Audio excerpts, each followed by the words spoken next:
standard boys and girls, good evening. நம்ம இப்போ வந்து 6th யூனிட் ஹிஸ்ட்ரியில் த மிடில் ஏஜஸ் அப்படின்னு சொல்லக்கூடிய ஒரு லெசன்ஸ்குள்ளே நம்ம போகிறோம். மிடில் ஏஜஸ் அப்படின்னா என்ன அப்படின்னு பார்த்தோம்னா இடைக்காலம் அப்படின்னு சொல்லுவாங்க. இப்போ இந்த இடைக்காலம் அப்படின்னாவே நமக்கு தெரிஞ்சிருக்கும், முன்னாடி ஏதோ ஒரு ஏஜ் இருந்திருக்கு, பின்னாடி ஏதோ ஒரு ஏஜ் இருந்திருக்கு, இன்பிட்வீன் இடைப்பட்ட காலத்தில் ஏதோ ஒரு இன்சிடெண்ட்டு நடந்திருக்கு. முன்னாடி உள்ள ஏஜில் வந்து ஒரு ஈவெண்ட்டும் பின்னாடி அங்கே ஒரு ஈவெண்ட்டும் நடந்திருக்கு. இது இன்பிட்வீன்லேயும் ஏதோ ஒரு இன்சிடெண்ட்டு நடந்திருக்கு அப்படின்னு சொல்கிறாங்க. அதைத்தான் நம்ம என்ன செய்ய போகிறோம், இந்த மிடில் ஏஜஸ் அப்படின்ற ஒரு லெசன்ஸ்குள்ளே நம்ம பார்க்க போகிறோம். சரிங்களா? எஸ், இன்ட்ரடக்ஷனுக்கு வாங்க.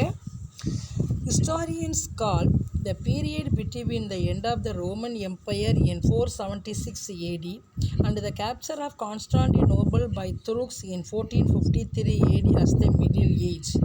The Central or High Middle Ages witnessed rapid development marked by territorial expansions, the demographic and urban growth, and the restructurings of secular and the ecologistical institutions அப்படின்னு சொல்கிறாங்க. அதாவது என்ன சொல்கிறாங்கன்னா, கேர்ள்ஸ் அண்ட் பாய்ஸு ரோமானிய பேரரசு அப்படின்னு சொல்லக்கூடிய ஒன்று 476 என்ன பண்ணியிருக்குன்றாங்க, வீழ்ச்சி அடைஞ்சிருச்சு. ஒரு எண்ட் ஆஃப் த பார்ட்டுக்கு அது வந்துருச்சு. அதுதான் ஃபஸ்ட்டு பார்ட்டு. நெக்ஸ்ட்டு பார்ட்டுக்கு தேர்டு பார்ட்டு என்ன அப்படின்னு பார்த்தோம்னா 1453 கான்ஸ்டாண்டினோபிள் அப்படின்ற ஒரு பிளேஸை துருக்கியர்கள் என்ன செஞ்சுருக்காங்க, கைப்பற்றியிருக்காங்க. அப்போ 2 இன்சிடெண்ட்டு, ரோமானியர்களுடைய எண்ட் ஆஃப் த பார்ட்டு ஒரு பக்கமாகவும், இன்னொரு பக்கம் வந்து Constantinople was captured by Turks in 1453, அது ஒரு இன்சிடெண்ட்டு. இந்த 2 இன்சிடெண்ட்டுக்கு நடுவில் நிகழ்ந்த அந்த நிகழ்ச்சிகளை தான் நம்ம என்னன்னு சொல்கிறோம், அந்த மிடில் ஏஜஸ், இடைக்காலம் அப்படின்னு சொல்கிறோம். இந்த இடைக்காலம் அப்படின்னு பார்க்கும்போது ஸ்டார்டிங் வேயில் தொடக்க இடைக்காலத்தில் வந்து எப்படி இருந்திருக்குனாக்க, கிறிஸ்தவமும் கிறிஸ்டியானிட்டியும் அதை தொடர்ந்து வந்து இஸ்லாமியர்களும் யூரோப்பில் வந்து அவங்களுடைய மதங்களை, ரிலீஜியன்ஸை வலுவான ஸ்டேட்டஸில் என்ன செஞ்சுருக்காங்க, வச்சுருந்துருக்காங்க. அதோடு மட்டும் இல்லாமல் அந்த இடைக்காலத்தில் மிடில் ஏஜஸில் ஒவ்வொரு பிளேசஸோடைய அந்த எக்ஸ்பேன்ஷனு, அப்புறம் மக்கள் தொகை பெருக்கம், பாப்புலேஷனு, அப்புறம் வந்து நகரங்களுடைய வளர்ச்சி, செக்குலார் அப்படின்னு சொல்லக்கூடிய சமய சார்பு அற்ற மற்றும் சமயம் சார்ந்த நிறுவனங்களுடைய மறுசீரமைப்பு, இந்த மாதிரியான நிகழ்வுகள் அங்கே என்ன நடந்திருந்திருக்கு. நெக்ஸ்ட்டு என்ன அப்படின்னு பார்த்தோம்னா, இந்த Seljuk Turks were a tribe of Tartars from central Asia. They established a powerful empire in Persia. Their region was one of the great progress in literature, art and architecture. Similarly, the Ottoman Turks who moved the Anatolia in Asia Minor. Asia Minor அப்படின்றது ஏசியாவினுடைய ஒரு பகுதி. And established an independent empire contributed to science and technology in a big way. இந்த Seljuk Turks அப்படின்னு சொல்லக்கூடிய துருக்கியர்கள் மத்திய ஆசியாவை சேர்ந்த அவங்க central ஏஷியாவை சேர்ந்த தார்தாரியர் அப்படின்ற ஒரு இடத்தை சேர்ந்த ஒரு நாடோடியினர் தான் அவங்க பாரசீகத்தில் ஒரு வலுவான பேரரசை என்ன செஞ்சுருப்பாங்க, நிறுவியிருந்திருப்பாங்க. இவங்களுடைய ஆட்சி காலத்தில், யாருடைய ஆட்சி காலத்தில், அந்த தார்தாரியர் அப்படின்னு சொல்லக்கூடிய நொமேட்டிக் பீப்புள்ஸு அவங்களுடைய ஆட்சி காலத்தில் இலக்கியம் சொல்லக்கூடிய லிட்ரேச்சர், கலை, கட்டடக்கலை, இதில் எல்லாம் வந்து பயங்கரமான ஒரு வளர்ச்சி பெற்றவர்களாக அவங்க என்ன இருந்திருக்காங்க. அது மட்டும் இல்லை பாப்பா, தொழில்நுட்ப வளர்ச்சிக்கு கூட அனட்டோலியா அப்படின்னு சொல்லக்கூடிய ஏஷியா மைனர் அப்படின்னு சொல்லக்கூடிய அந்த ஆசியாவினுடைய ஒரு பகுதியில் சுதந்திரமான அவங்க ஃப்ரீடமாகவே என்ன செஞ்சுருக்காங்க, ஒரு எம்பையரை நிறுவி அவங்க உதுமானிய துருக்கியர் அப்படின்னு சொல்லி அவங்களுடைய கான்ட்ரிபியூஷன்ஸ் வந்து அதிகபட்சமான அளவுக்கு இருந்திருக்கு அப்படின்னு நம்ம சொல்லலாம். நமக்கு ரெடியூஸ்டு பர்சனில் 9th ஸ்டாண்டர்ட் 6.1 6.2 நமக்கு கிடையாது. அதனால் அதை ரெடியூஸ் பண்ணி இப்போ 6.3க்கு வருவேன். அப்புறம் 6.4 கிடையாது, அப்புறம் 6.5. அதை நீங்கள் வந்து மார்க் பண்ணிக்கோங்க, சரிங்களா? நெக்ஸ்ட்டு நம்ம எங்கே போகிறோம்? அரேபியன் போகிறோம். அரேபியன் அது யார் மிஸ்? அவங்க அந்த அரேபியன்.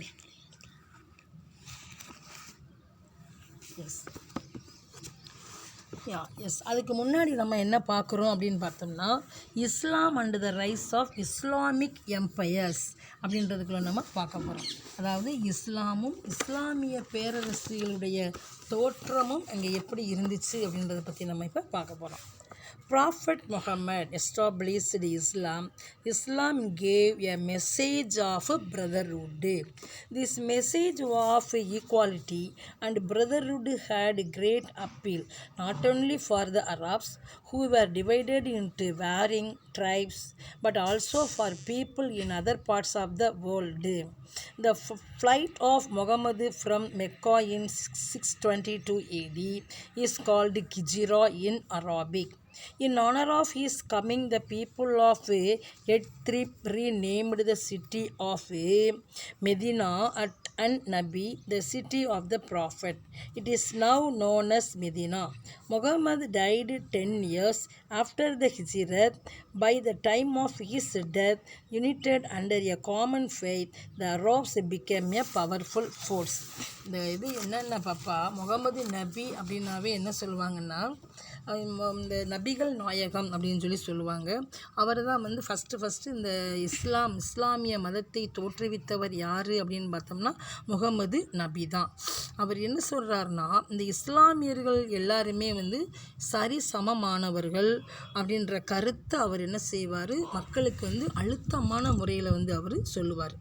இன்னொன்று, சமத்துவம் நிறைஞ்ச ஒரு ரிலீஜியனாகவும் சகோதரத்துவம் நிறைந்த ஒரு ரிலீஜியனாகவும் அது என்ன செஞ்சுருக்கும், இந்த முஸ்லிம்ஸில் இருந்திருக்கும்.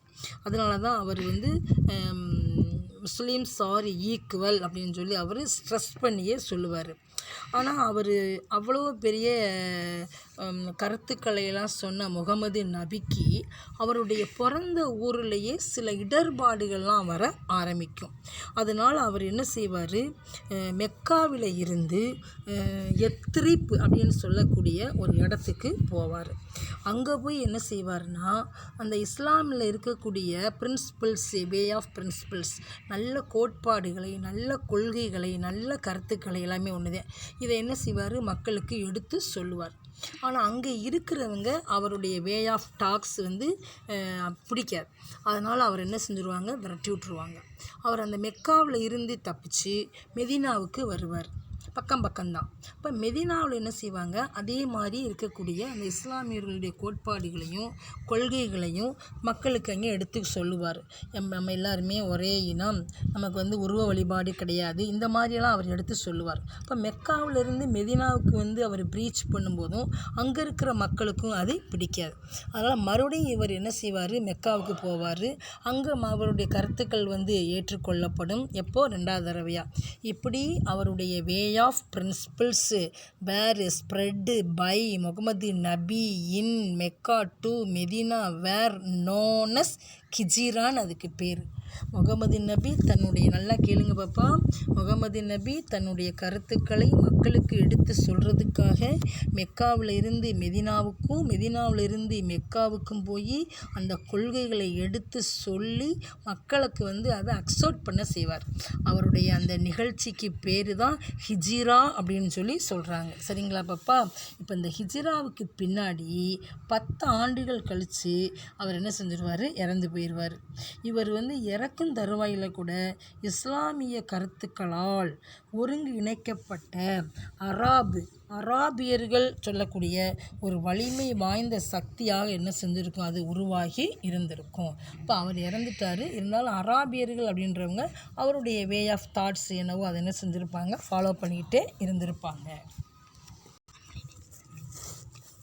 நெக்ஸ்ட்டு அந்த அராபு அப்படின்னு சொல்லக்கூடிய அந்த அரேபியாவில் அரேபியர்களுடைய வலிமை ஒரு சக்தி வாய்ந்ததாக உருவாக்கப்படும். யாருடைய கருத்துக்களால் அப்படின்னு பார்த்தோம்னா முகமது நபியுடைய கருத்துக்களால். இப்போ அரேபியன் அப்படின்ற ஒரு டாபிக் பாருங்க தம்பி. அபுபக்கர் அண்டு ஓமர், அவர் பேரே பாரு, என்ன பேர் சொல்கிறாங்க பாரு, Abu Bakr and Omar, who succeeded Prophet Muhammad as a caliph or the Khalifa, both religious or temporal leader, laid the foundation for an Islamic empire. Jerusalem, the holy city of Jews and Christians, was owned by the Arabs, and the whole of Spain and Persia came under the new Arab Empire. அதாவது நபிகள் நாயகத்தை தொடர்ந்து அந்த முகமது நபியை தொடர்ந்து கலீஃபா அப்படின்னு சொல்லக்கூடிய மதம் மற்றும் அரசியல் தலைவர்னு அதை சொல்லிக்கிறோம். பதவியேற்ற அபுபக்கர், ஓமர் அப்படின்னு சொல்லக்கூடிய 2 பேர் ஒரு இஸ்லாமிய பேரரசுக்கு என்ன செய்வாங்க, ஃபவுண்டராக அவங்க 2 பேரும் இருப்பாங்க. கொஞ்ச காலத்தில் அந்த அராபியர்கள் என்ன செய்வாங்க, கீழே ரோமானிய பேரரசையும் பாரசீக சசானிட் அரசரையும் என்ன செஞ்சிருவாங்க, தோற்கடிச்சிருவாங்க. இவங்க 2 பேரும் சேர்ந்துக்கிட்டு, அபுபக்கர் ஓமர் இவங்க 2 பேரும் சேர்ந்துக்கிட்டு. இதனால் என்ன செய்வாங்கன்னா, யூதர்களுக்கும் கிறிஸ்தவர்களுக்கும் புனித நகரமாக விளங்கிய Jerusalem, the holy city of Jews and Christianity, இந்த ஜெருசலேமை அரேபியர்களாக இருக்கிறவங்க என்ன செஞ்சுருவாங்க, கேப்சர் பண்ணிவிடுவாங்க. 2 பேரும் சேர்ந்து, யூதர்களும் கிறிஸ்டியானிட்டி பீப்புள்ஸும் சேர்ந்து அவங்களுக்கு சொந்தமாக இருக்கக்கூடிய ஜெருசலேம் அப்படின்ற பகுதியை அராபியர்கள் என்ன செஞ்சுருவாங்க, கேப்சர் பண்ணிவிடுவாங்க. இதனால் ஒட்டுமொத்த ஸ்பானிய பாரசீகமும் புதிய அராபிய பேரரசுக்குள்ள என்ன செஞ்சிடும், வர ஆரம்பிச்சிடும். நெக்ஸ்ட்டு என்ன பார்க்க போகிறோம், இஸ்லாம் advocated simplicity and equality. The Arabs easily overran many regions. The Arabs, until then largely nomads from the deserts, became the rulers of mighty empire. அதாவது இஸ்லாம் எப்படின்னா எளிமையான கருத்துக்களையும் சமத்துவத்தையுமே என்ன செய்வாங்க, அவங்க பின்பற்றுவாங்க. அராபியர்கள் மிக எளிதாக பல பகுதிகளை அவங்க என்ன செஞ்சுருப்பாங்க, கேப்சர் பண்ணியிருப்பாங்க. அதுலேயும் முக்கியமாக பாலைவன பகுதிகளில் டெசர்ட் ஏரியாவில் நாடோடிகளாக வாழ்ந்து வந்த இந்த அராபியர்கள் வலிமை மிகுந்த ஒரு பேரரசை என்ன செஞ்சுருப்பாங்க, உருவாக்கி அதில் ஆட்சியாளர்களாகவும் அவங்க என்ன செய்வாங்க, இருக்க ஆரம்பிச்சிருவாங்க. இவர்கள் என்ன செஞ்சுருப்பாங்கன்னா சாராசென்ஸு அப்படின்னு இவங்களை என்ன செஞ்சுருப்பாங்க, அழைக்கப்பட்டு இருந்திருப்பாங்க.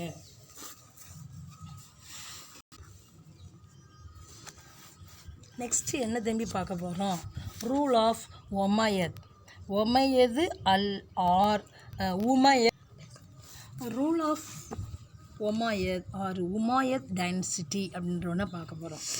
The Caliphs, who were called the Caliphs, the successor of Muhammad Nabi were known as Caliphs. யாரெல்லாம் முகமது நபியுடைய பிரின்சிபல்ஸை ஃபாலோ பண்ணுறாங்களோ அவங்களுக்கு பேர் தமிழில் கலிபாக்கள் அப்படின்னு சொல்லுவாங்க. The Caliphs belonging to the branch of Muhammad's family known as Umayyad or Umayyad ruled for about 100 years. Damascus was their capital. They developed a new style of architecture known as Saracenic architecture.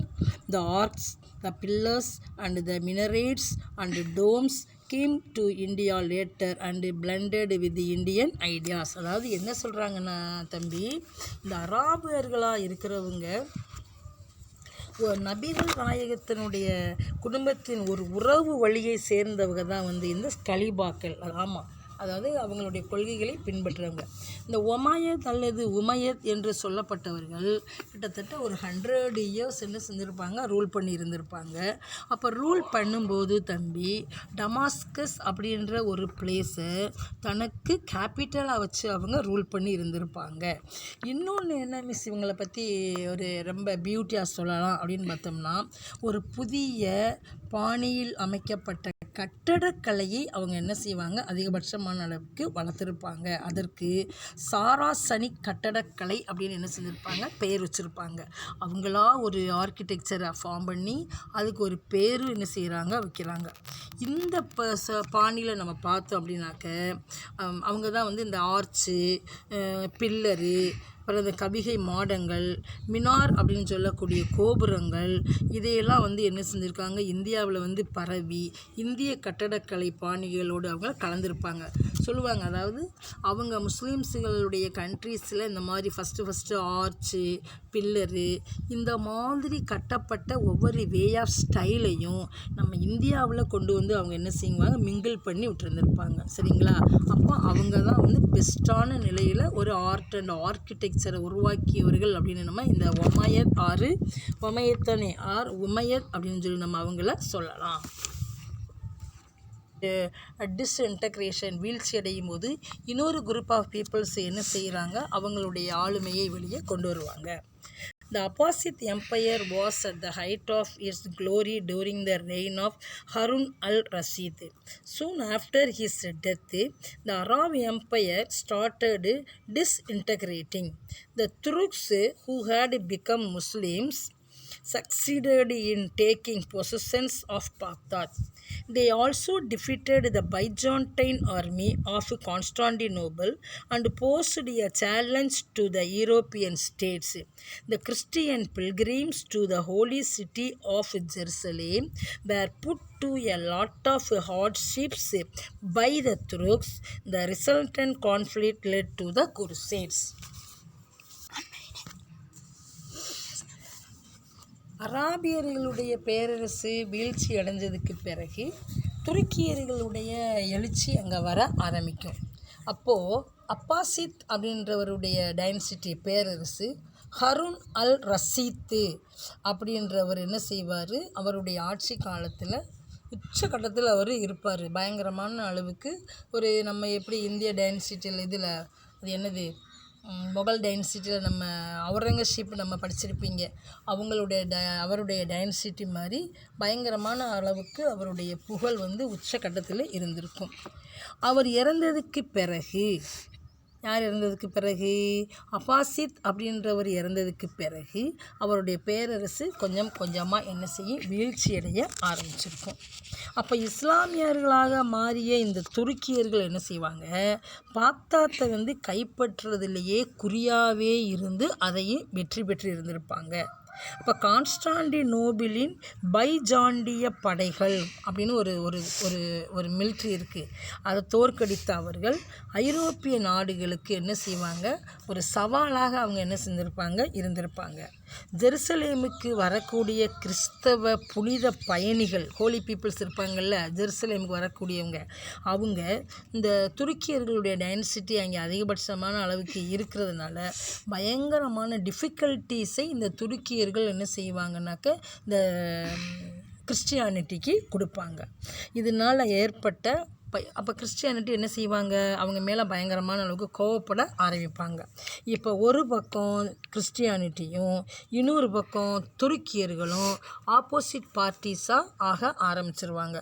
So இவங்க 2 பேருக்கு இடையில் ஏற்படக்கூடிய இந்த வாரத்தான் நம்ம குருசேட்ஸ் வார், சிலுவை போர்கள் அப்படின்னு சொல்லி சொல்கிறோம். அப்போ இந்த வார் அப்படின்றது யாருக்கும், இந்த ஜெருசலேமை வந்து வரக்கூடிய பீப்புள்ஸை அகெயின்ஸ்ட் பண்ண இந்த துருக்கியர்களுக்கும் கிறிஸ்தவ பீப்புள்ஸுக்கும் பயங்கரமான அளவுக்கு ஒரு வார் ஏற்படும். இந்த வாரத்தை நம்ம குருசேட்ஸ் வார், சிலுவை போர்கள் அப்படின்னு சொல்லி நம்ம சொல்கிறோம். நெக்ஸ்ட்டு என்ன போகிறோம், குருசேட்ஸ் அண்டு ஃபால் ஆஃப் செல்ஜக் துருக்ஸ் அப்படின்னு சொல்லி ஒரு டாபிக். அதாவது என்ன சொல்கிறாங்கன்னா, சிலுவை போர்களும் செல்ஜுக் துருக்கியர்களுடைய வீழ்ச்சியும். இப்போ அவங்க தான் துருக்கியர்களாக இருக்கிறவங்க தான் கிறிஸ்டியானிட்டியை வந்து தோற்கடித்தாங்க.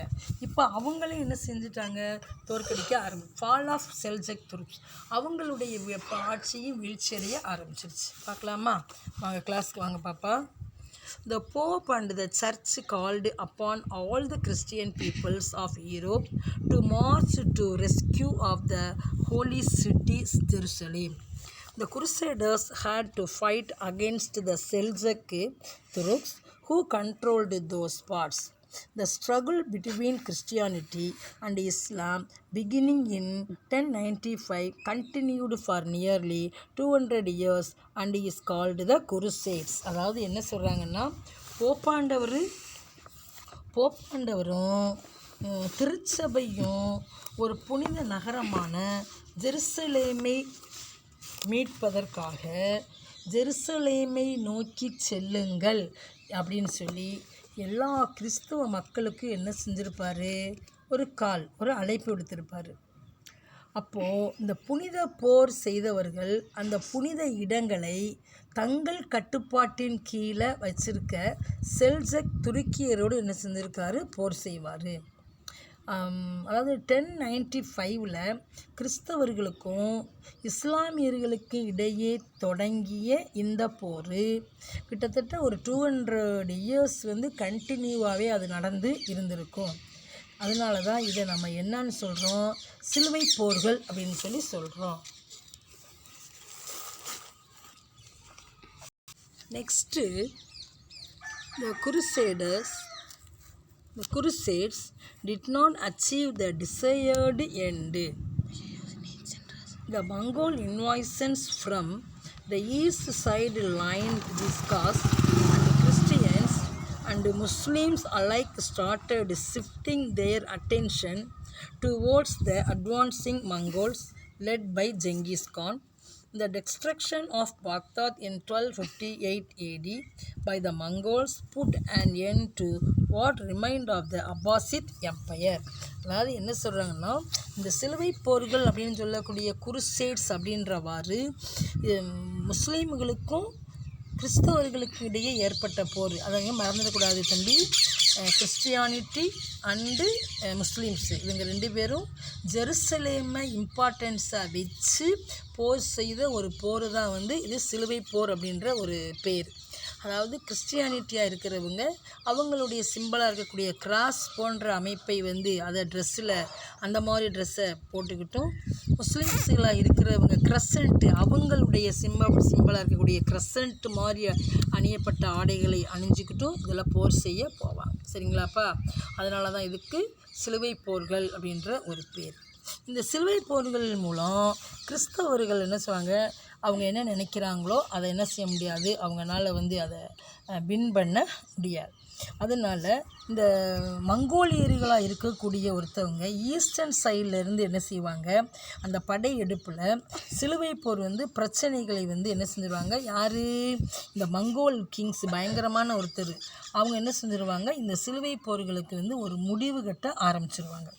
அப்போ கிறிஸ்தவர்களும் இஸ்லாமியர்களும் ஆப்போசிட் பார்ட்டியாக இருக்கக்கூடிய 2 பேரும் மங்கோல்ஸ் கிங்காக இருக்கக்கூடிய ஜெங்கிஸ்கானுடைய தலைமையில் முன்னேறி மங்கோலியர் பக்கம் என்ன செய்வாங்க, தங்களுடைய கவனத்தை திருப்ப ஆரம்பிப்பாங்க. இப்போ முதல்ல முஸ்லீம்ஸுகளும் கிறிஸ்டியானிட்டி இருந்தாங்க. இப்போ அவங்க 2 பேரும் ஒன்று செஞ்சுக்கிட்டாங்க, மங்கோல்ஸ் கிங்காக இருக்கக்கூடிய ஜெங்கிஸ்கானை அகென்ஸ்ட் பண்ணுறாங்க. சரிங்களா?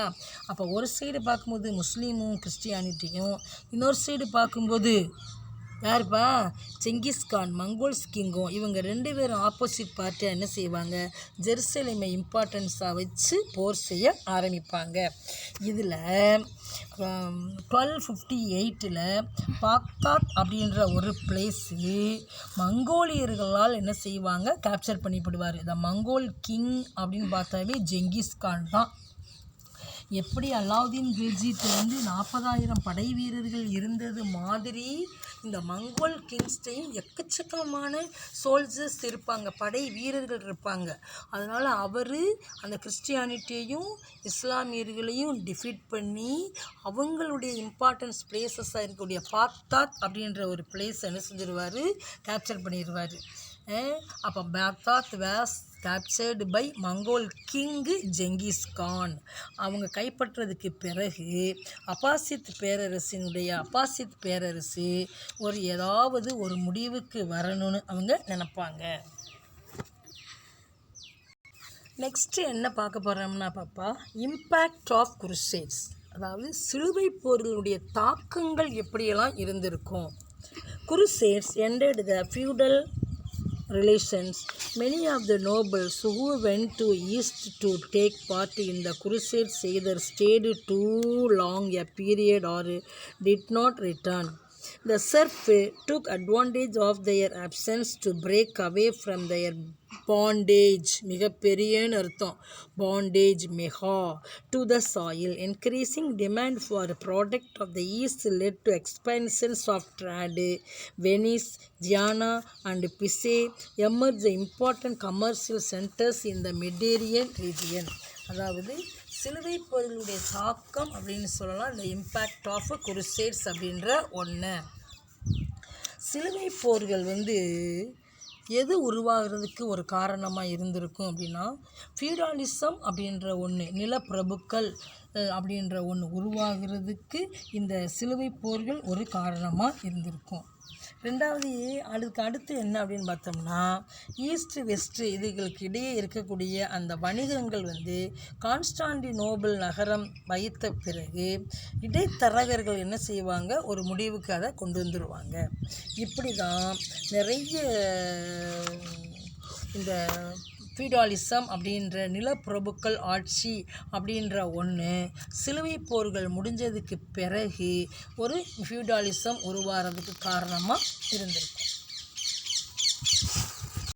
அப்படின்னு சொல்லக்கூடிய நிலமானிய முறை அப்படின்ற ஒன்று தொடங்க ஆரம்பிக்கும். நிலம்னாவே நமக்கு தெரியும், அக்ரி தான் என்னப்பா, ஸ்டேட் வர அதில் அரசு அவங்களுடைய பொறுப்பு எப்படி இருந்துச்சுன்றதை பற்றி பார்க்க போகிறோம். Despite the hold of powerful religions such as Christianity and Islam, the economic life of people was governed by feudal relations. அதாவது வலுவான மதங்களான கிறிஸ்துவம், இஸ்லாம் அவங்க மக்களின் மீது பெரும் செல்வாக்கை செலுத்தினாலும் மக்களுடைய பொருளாதார வாழ்க்கை நிலப்பிரபுவ உறவுகளால் அது என்ன செய்யப்பட்டிருந்திருக்கு, தீர்மானிக்கப்பட்டு இருந்திருக்கு. The king at the head of the feudal regime, அதாவது அரசர் தான், நம்ம ஸ்டேட்னா அரசன் பார்க்குறோமா, அது மாதிரி அரசர் தான் நிலப்பிரபுக்களுடைய தலைவராக அவர் என்ன செஞ்சிருப்பார், இருந்திருப்பார். அவங்களுக்கு அடுத்த நிலையில் கோமகன்கள் அப்படின்னு சொல்லக்கூடிய ஒரு குரூப்பு இருந்திருப்பாங்க. இதில் என்னென்னா இந்த ட்ரையாங்கிள் மாதிரி இருக்கக்கூடிய இந்த படத்தை பார்த்தீங்கன்னாவே உங்களுக்கு புரியும். இப்போ மேலே டாப்பில் பாருங்கள் பொண்ணே, கிங் அப்படின்னு சொல்லி ஒருத்தர் இருக்காங்களா, அவங்க தான் அரசன், அவங்க தான் டாப்பில் இருக்கிறவங்க. கீழே பாருங்களேன், செர்ஃப் அப்படின்னு சொல்லி ஒரு குரூப் இருக்காங்களா, செர்ஃப் அப்படின்னு ஒரு குரூப் இருக்காங்களா. செர்ஃப் அப்படின்னா அவங்க யாருன்னா பீசன்ஸ். செர்ஃப் அப்படின்றவங்க யார் அப்படின்னு பார்த்தோம்னா, அதாவது பண்ணை அடிமைகள் அப்படின்னு நம்ம அவங்க சொல்லலாம்.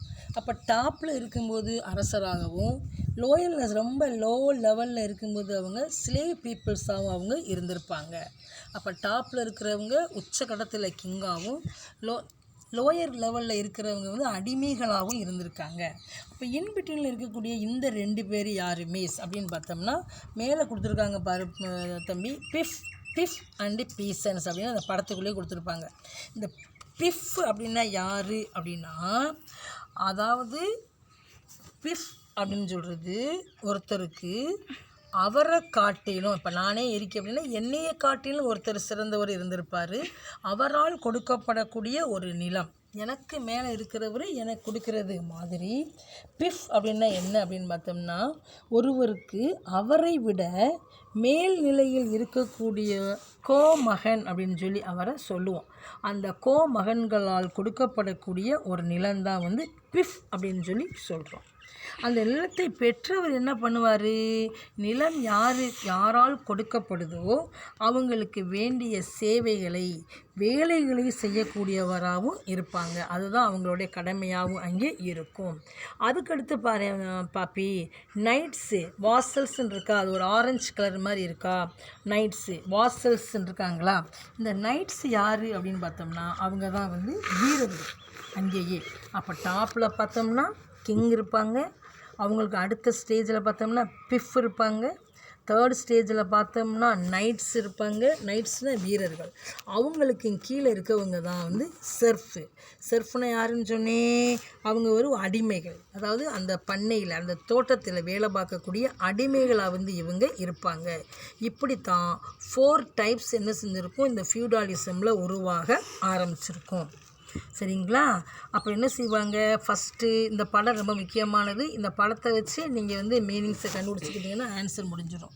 இப்போ கிங்கு, அவருக்கு கீழே ஃபிஃப்னா யாருன்னு சொன்னேன், அவங்களுக்கு மேலே இருக்கக்கூடியவங்க. அப்போ அவங்களுக்கு மேலே இருக்கக்கூடியவங்க யார்? கோமகன்கள். கோன்னா அரசர் தானப்பா. அந்த அரசர் கொடுக்கக்கூடிய அந்த நிலத்தில் வந்து இவங்க வேலை செய்வாங்க. யார்? இந்த அரசருக்கும் கீழே இருக்கக்கூடியவங்க. இப்போ இவங்க என்ன செய்வாங்க, அந்த நிலத்தை இந்த அரசர்கிட்ட இருந்து வாங்குறதுனால அவருக்கு என்ன வேலைகளோ அதை செய்யக்கூடியவங்களாக இவங்க இருப்பாங்க. இப்போ நைட்ஸ்னால் யார் அப்படின்னு பார்த்தோம்னா, இவங்க 2 பேரையும் காப்பாற்றக்கூடியவங்களாக இவங்க இருப்பாங்க. இந்த கீழே இருக்கிற 4th குரூப் என்ன அப்படின்னு பார்த்தோம்னா, இவங்க வந்து அந்த நிலத்தில் வேலை செய்யக்கூடியவங்களாக அவங்க இருப்பாங்க. இப்படி கொஞ்சம் தனித்தனியாக என்ன செய்வாங்க, பிரிஞ்சு அவங்களுடைய வேலைகளை அவங்க என்ன செய்ய ஆரம்பிச்சிருப்பாங்க. நெக்ஸ்ட்டு எதை பற்றி பார்க்க போகிறோம்னா, சர்ச்சுன்னு உனக்கு தெரிஞ்சிருக்கும். திருச்சபை பற்றி நம்ம பார்க்க போகிறோம். The growth of church in the later Middle Ages was accompanied by the rise of ambitious political leaders. In the conflict between German Emperor Henry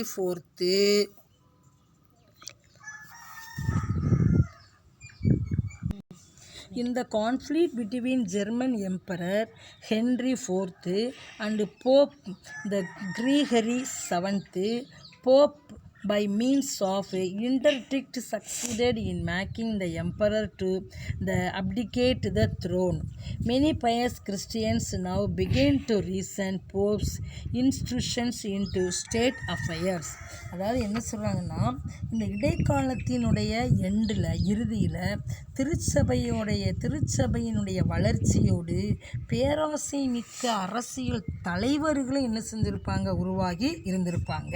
அது எக்ஸாம்பிளாக நம்ம யாரை சொல்லலாம் அப்படின்னு பார்த்தோம்னா, ஜெர்மன் நாட்டு பேரரசராக இருக்கக்கூடிய 4ஆம் ஹென்ரிக்கும் போப்பாண்டவர் 7ஆம் கிரிகோரிக்கும் ஏற்பட்ட ஒரு வாரில் போப் வந்து என்ன செய்வார்னா, மதத்தில் இருந்து விளக்கம் அப்படின்ற ஒரு வெப்பன்ஸ் அவர் யூஸ் பண்ணி பேரரசரை அவர் என்ன செய்வார், பதவியிலிருந்து விலக சொல்லுவார். இதனால் போப்பாண்டவர் போப் 3ஆம் இன்னோசன்ட் இங்கிலாந்தும் அயர்லாந்தும் திருச்சபைக்கு சொந்தமானவை அப்படின்னு சொல்லி அரசர் ஜானை இவர் என்ன செஞ்சிருப்பார், அங்கீகரிப்பார். அதனால் சில கிறிஸ்தவ சமய பற்றாளர்கள் போப்பாண்டவர் அரசு அதிகாரத்தில் தலையிடுவதை என்ன செஞ்சிருவாங்க, வெறுத்துருவாங்க.